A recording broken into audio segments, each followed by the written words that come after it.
बिस्मिल्लाहिर्रहमानिर्रहीम। अस्सलाम वालेकुम। आज मैं अपनी गुफ्तगू को हमारे जो नौजवान नस्ल है और ख़ासकर जॉब्स के हवाले से, रोज़गार के हवाले से, मुख्तलिफ़ गवर्नमेंट्स में अप्लाई कर रहे हैं, उसके हवाले से थोड़ा सा फोकस रखना चाह रहा हूँ। सबसे पहली बात, इस वीडियो बनाने का मकसद ये है कि हर आदमी ये उम्मीद रखता है कि वो किसी सरकारी नौकरी पे लगेगा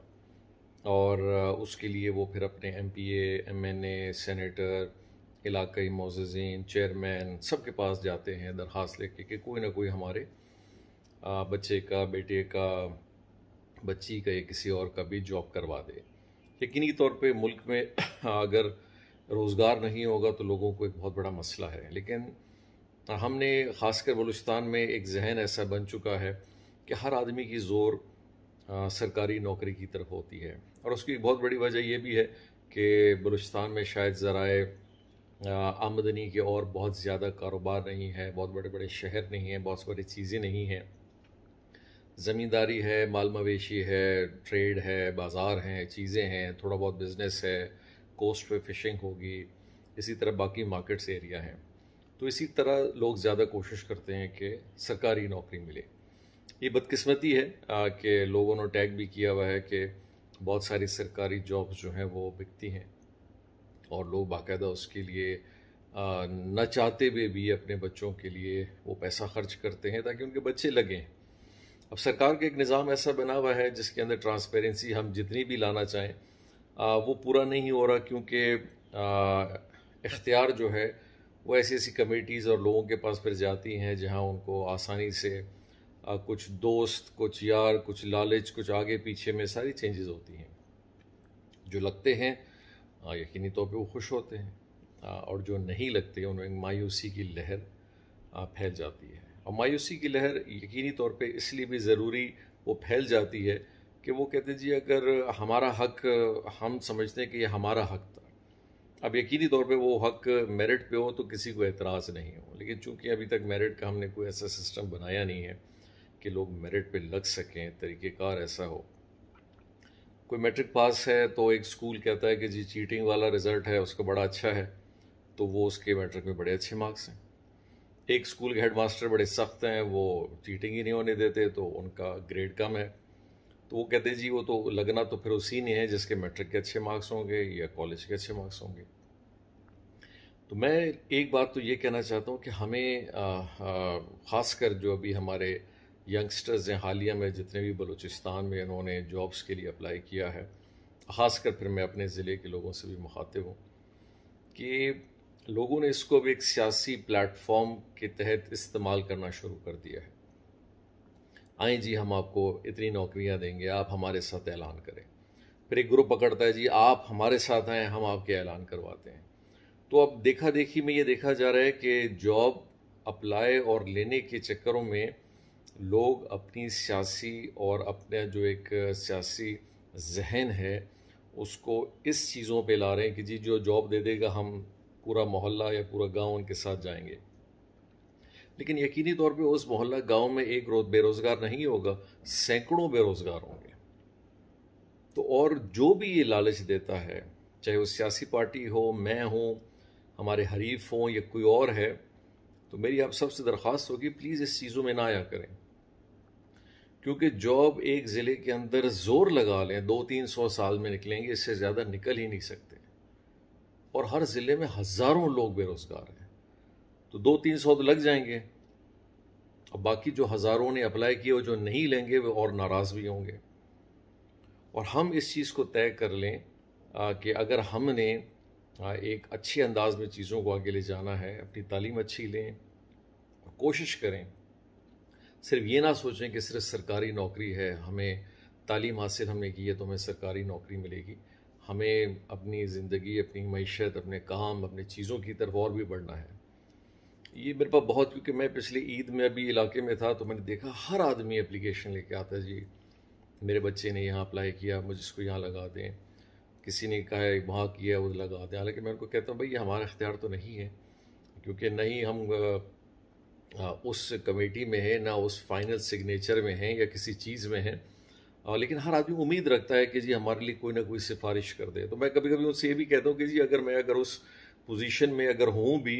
और मैं ये फैसला भी करूँ तो बहुत मुश्किल फैसला है, क्योंकि जहाँ लगेंगे तो चंद लोग लगेंगे और हज़ारों लोग जो हैं वो नहीं लगेंगे, तो वो हज़ारों लोग भी आपसे नाराज़ होंगे, और जो चंद लगेंगे अब वो शायद इस जॉब के लिए खुश होंगे, अगले के लिए फिर नाराज़ हो जाएंगे। तो लोग कम से कम सियासी प्लेटफॉर्म पे अब अपना एक ऐसा स्टेचर बनाएं कि इस चीज़ पे ना हो कि जी हमें कोई 2 नौकरियां दे देगा हम उसके साथ चले जाएंगे, कोई हमें एक आर्जी सहूलत दे देगा हम उसके साथ चले जाएंगे। एक जहन बनाना चाहिए, एक तरक्की का जहन बनाना चाहिए कि जो हमारी इस तरक्की के हवाले से हमें खुशहाली उस इलाके में लाएगा, चाहे कुछ भी हो, और हमारे मामलात को हल कराने में हमारी मदद करेगा, हम उस आदमी के साथ हों। ये अच्छी बात है। अगर हमारे में कमज़ोरी है, हम बिल्कुल दूसरों के पास बहुत अच्छा प्लेटफॉर्म है, लोगों को उनके पास जाना चाहिए। तो ये चीज़ें जो हैं ये आपके एक कैरेक्टर को भी बिल्ड करेगा, आपको फ़ायदा भी देगा, और लोग कम से कम फिर जो आर्जी मौसमी मेंढक जो निकल आते हैं सियासत में, ये फिर लोगों को मिसयूज़ करने में दूर चले जाएंगे। अभी उनको पता है कि जी एक आसरा दे दें, एक लालच दे दें कि जी बिल्कुल इलेक्शन आएगा तो ये कर देंगे, तो आपको ये भी मिल जाएगा, तो आपका रोड भी हो जाएगा, कि नौकरियां भी हो जाएंगी। तो मैं लोगों को कहता हूँ कि जी अगर पूरे पाकिस्तान का बजट भी अगर हम खर्च करने जाएं तो फिर भी शायद लोग इनफरादी तौर पे तो आप किसी को खुश नहीं कर सकते, जितना भी आप करना चाहें। तो लिहाजा हमें आहिस्ता आहिस्ता एक सियासी जहन बनाने की ज़रूरत है, जहाँ हम कम से कम हमारे चाहे अवामी नुमाइंदे हों, हम उनके पास जाएं, या लोगों में जो हम शऊर पैदा करें कि वो कम से कम ऐसे जहन की तरफ, ऐसे सियासत की तरफ जाएं जहाँ जिसके कुछ उसूल, तो इस लिहाज से मैं कहूँगा कि अभी उसूल से हम थोड़े दूर हैं, लेकिन जो हमारी बुनियादी ज़रूरतों को पूरा करने में हमारी मदद करे, और आहिस्ता आहिस्ता ये चीज़ें फिर अपनी बेहतरी की तरफ जाएं।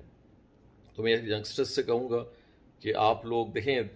बिल्कुल तालीम हासिल करें, अच्छी से अच्छी तालीम हासिल करें, और सिर्फ इसलिए तालीम हासिल ना करें कि आपको किसी को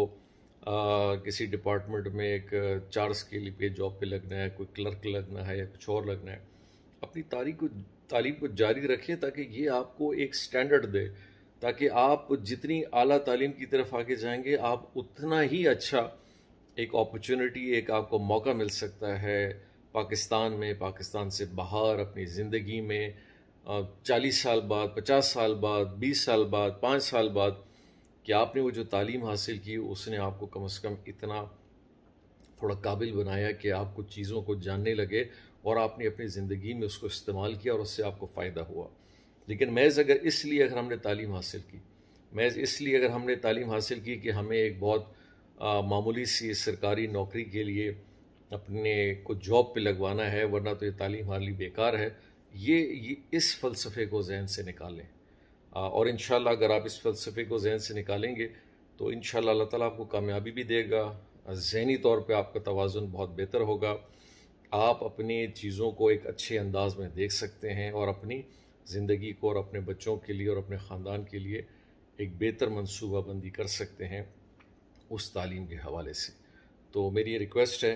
कि आप लोग इन चीज़ों को देखें, इस पर थोड़ा गौर करें, और कोशिश करें कि आप अपनी मेहनत करें, और इस बात पे दिल बर्दाश्ता बिल्कुल ना हो कि कोई लगा या कोई नहीं लगा,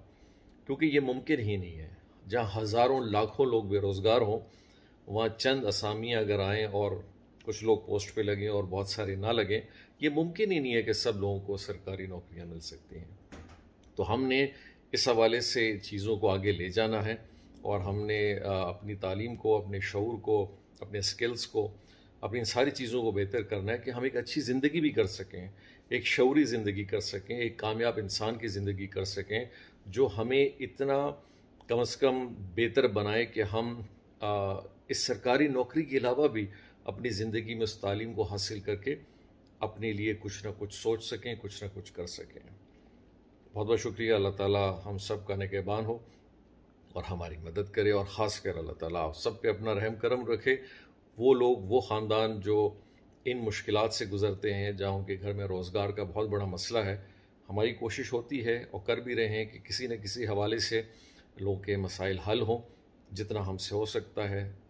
एज ए पार्लियामेंटेरियन। उसके अलावा हमारी कोशिश रहती है और इंशाल्लाह आगे भी रहेगी। बहुत बहुत शुक्रिया।